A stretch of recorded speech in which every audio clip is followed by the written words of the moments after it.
Philippe Croizère, vous êtes notre correspondant à Washington. Ce soir, la Maison-Blanche minimise les tweets de Donald Trump.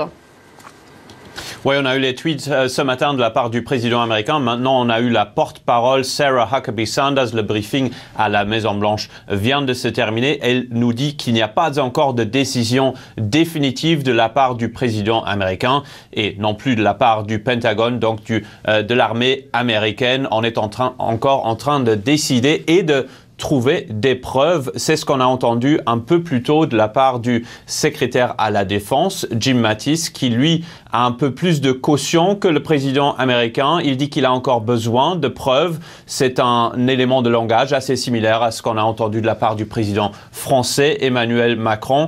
La porte-parole de la Maison-Blanche, par contre, elle voit des responsables très clairs. Ce sont la Syrie d'abord et la Russie aussi.